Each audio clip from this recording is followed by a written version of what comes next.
এবারে আমরা বেশ কয়েকটা বল ছোঁড়া, মহাকর্ষের টানে পড়ন্ত বস্তুর চলাফেরা ইত্যাদি নিয়ে আলোচনা করব। বিজ্ঞানের ইতিহাসেও এই বিষয়টা খুব দরকারি, কারণ 400 বছর আগে গ্যালিলিও নানা পরীক্ষার ফল এবং তাদের বিশ্লেষণের মাধ্যমে প্রাকৃতিক নিয়মগুলো আবিষ্কার করতে শুরু করেন। পরীক্ষামূলক বিজ্ঞানের জন্মদাতা তিনিই। তার আগে চিন্তাশীল লোকেরা যা মনে করতেন, লোকে ক্রমে ক্রমে তাই মেনে নিত। যেমন অ্যারিস্টটল মনে করতেন যে একটা ভারী বস্তু হালকা বস্তুর থেকে তাড়াতাড়ি পড়ে, কিন্তু সেটা কেউ ভালো করে পরীক্ষা করে দেখেনি। গ্যালিলিও প্রথম সেটা করেন। গ্যালিলিওর মৃত্যুর বছরেই নিউটনের জন্ম, যিনি এই বিষয়টা আরো বহুদূর নিয়ে যান। এই সমস্যাগুলোর সমাধান নানা দিক থেকে দেখলে তুমি বিষয়টা ভালো করে বুঝতে পারবে। প্রথমে যে কোনো পড়ন্ত বস্তুর নিয়ম, যাকে বলে ল অফ ফলিং বডি, দিয়ে শুরু করা যাক। ধরো আমি একটা খাড়া পাহাড়ের ওপর বা গভীর খাতের পাশে রয়েছি এবং সেখান থেকে লাফিয়ে পড়েছি, অথবা কেউ আমাকে ঠেলে ফেলে দিয়েছে। আরো ধরে নাও যে এতে আমার কোনো ক্ষতি হবে না, কার্টুনে যেমন হয়ে থাকে।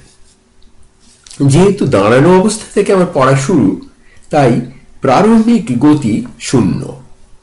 ধরে নাও খাতের নিচে পৌঁছবার মুহূর্তে নিচ দিকে আমার গতি 100 মিটার পার সেকেন্ড। প্রশ্ন, পাহাড়টি কত উঁচু বা খাতটা কত গভীর? আমরা নিচ দিককে নেগেটিভ বা না ধর্মী এবং উপর দিককে পজিটিভ বা হাঁ ধর্মী বলবো, কারণ মাটিতে পড়ার মুহূর্তে এই জন্যেই মাটিতে পড়ার মুহূর্তে আমার গতি হচ্ছে বিয়োগ 100 মিটার পার সেকেন্ড। মহাকর্ষ সর্বদাই নিচের দিকে টানে, তার ত্বরণ বা অ্যাক্সেলারেশন হলো প্রায় বিয়োগ 10 মিটার পার সেকেন্ড। আমার চলার আরম্ভের এবং শেষ অবস্থার গতিবেগ এবং মহাকর্ষণের ত্বরণ আমরা জানি, এবং তার থেকেই আমাদের পাহাড়ের দূরত্ব বের করতে হবে। কি করে? আচ্ছা, প্রথমে ধরো আমি এগুলো লিখে ফেলছি। ভি সাব আই মানে প্রারম্ভিক গতি হচ্ছে 0, VF হচ্ছে বিয়োগ 100 মিটার পার সেকেন্ড, তাহলে এবং জি অ্যাক্সেলারেশন ডিউ টু গ্র্যাভিটি, সেটা আমি যেটা বললাম বিয়োগ 10 মিটার পার সেকেন্ড। তাহলে দূরত্ব কত, সেটাই হচ্ছে প্রশ্ন। আচ্ছা, দূরত্ব হলো গড় গতিবেগ।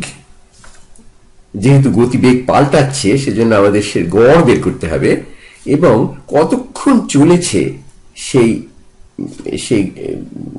গতিবেগটা কতক্ষণ স্থায়ী হয়েছে সেই সময়টার গুণফল। আচ্ছা, কাজে ডেল্টা ডি মানে দূরত্ব যেটা আমি যাচ্ছি, সেটা হচ্ছে ওই গতিবেগের যে গড় মানে ভি অ্যাভারেজ এবং এই সময়টা মানে ডেল্টা টি, তার গুণফল।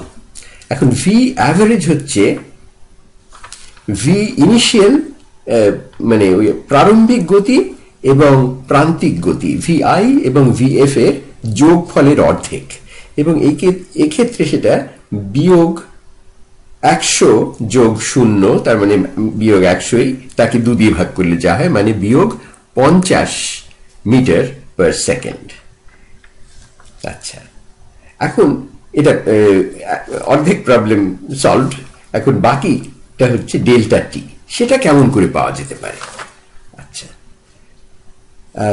যেহেতু ত্বরণ এর মান বদলাচ্ছে না পৃথিবীর কাছাকাছি, পৃথিবীর ভূপৃষ্ঠের কাছাকাছি, সেই জন্য আমরা শুরু করতে পারি এই ব্যাপারটাকে ব্যবহার করে। ডেল্টা ভি বাই ডেল্টা টি মানে ওই গতিবেগের পরিবর্তন এবং সময়, সেই কত সময়ের মধ্যে সেই পরিবর্তনটা হয়েছে ডেল্টা টি, এদের ভাগফল হচ্ছে জি মানে ওই মহাকর্ষ।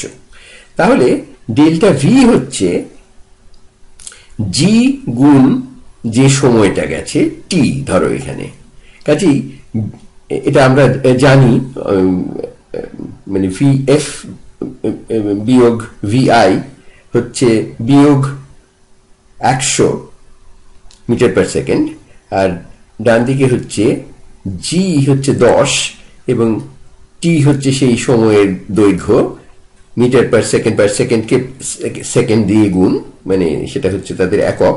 সেখান থেকে আমরা পেয়ে গেলাম সোজা টি হচ্ছে 10 সেকেন্ড। ওকে, আচ্ছা, কাজেই ডি মানে ওই দূরত্ব বা পাহাড়ের উচ্চতা হচ্ছে ভিএ গুণ টি, মানে হচ্ছে 50 গুণ 10 মিটার বা 500 মিটার। আচ্ছা, আর এর মধ্যে মানে বক্তব্যটা হচ্ছে দুটো জিনিস, যে মহাকর্ষের ত্বরণ এক থাকছে বলেই এই গড় গতিবেগটা হচ্ছে প্রথম এবং শেষ গতিবেগের ফল। এটা যদি না হতো, গতিবেগটা যদি নানাভাবে পরিবর্তিত হতো, তাহলে আমাদের ক্যালকুলাসের মধ্যে ঢুকতে হতো। আচ্ছা আচ্ছা, যাত্রা আরম্ভের থেকে দূরত্বের সময় মাপা হচ্ছে, যেটাকে মাপের আরম্ভে, এটা আমরা বলে নিয়েছি সবই, কাজে আমরা বুঝে গেলাম কি করে এই 500 মিটারটি আমরা ঠিক হিসেব করলাম। আচ্ছা, 500 মিটার হলো প্রায় 1500 ফুট, মানে খুব উঁচু বাড়ির উচ্চতা। যেমন ধরো এম্পায়ার স্টেট বিল্ডিং বলে যে বিখ্যাত নিউ ইয়র্কের বাড়িটা, সেখানটা হচ্ছে প্রায় 1500 ফুট উঁচু। আমাদের হিসেব দেখাচ্ছে যে হাওয়ার বাধা বাদ দিলে যে কোনো জিনিস, ধরো একটা ছোট পাথর কি একটা পয়সা, 100 মিটার পার সেকেন্ড বেগে মাটিতে পড়বে। হিসেব করলে দেখবে সেটা প্রায় ঘন্টায় 200 মাইল গতি। কাজেই সেই ছোট পাথরটাও যদি নিচে কারু মাথায় পড়ে, তাহলে সেটা প্রায় বন্দুকের গুলির মতোই সাংঘাতিক হবে। ঠিক মারা না গেলেও মানে খুবই জখম হবে কোনো মানুষের মাথায় যদি একটা ছোট জিনিস অত ওপর থেকে ফেললে, সেটা ভারী জিনিসের মানে তুলো না হলেই হলো, যেটা হাওয়ার বাধা যেখানে মানে কিছু তুচ্ছ, সেখানেই এই মুশকিলটা হবে। কাজেই কিছু ওই ওপর থেকে ফেলতে গেলে এই হিসেব করে মানে দেখতে হবে যে নিচে কিছু কেউ আছে কিনা দাঁড়িয়ে যার। আচ্ছা, এই অঙ্কটা আমাদের একটা ভালো জিনিস শেখাচ্ছে। জলপ্রপাত, ধরো জলপ্রপাতের উচ্চতা আমরা মাপতে পারবো এখন থেকে, এই ব্যাপারটা থেকে। অনেক সময়ই পড়ন্ত জলের একটা অংশকে ওপর থেকে নিচ পর্যন্ত পড়তে দেখা যায়, আর স্টপ ওয়াচ দিয়ে সেই সময়টা মাপলেই কেল্লাফাতে আমরা উচ্চতাটা বের করতে পারবো। কারণ এই উচ্চতাটা হচ্ছে অর্ধেক জি, আর যে সময়টা স্টপ ওয়াচ মাপলো সেটাকে যদি টি বলি, টি স্কোয়ার, জি টি স্কোয়ার। কাজেই ধরো স্টপ ওয়াচ নিয়ে আমি দেখলাম একটা সরু উঁচু জলপ্রপাতের ওই জল এর একটা অংশ ওপর থেকে শুরু করে নিচে এসে পৌঁছতে সময় নিচ্ছে 5 সেকেন্ড। তাহলে জলপ্রপাতের উচ্চতাটা কত?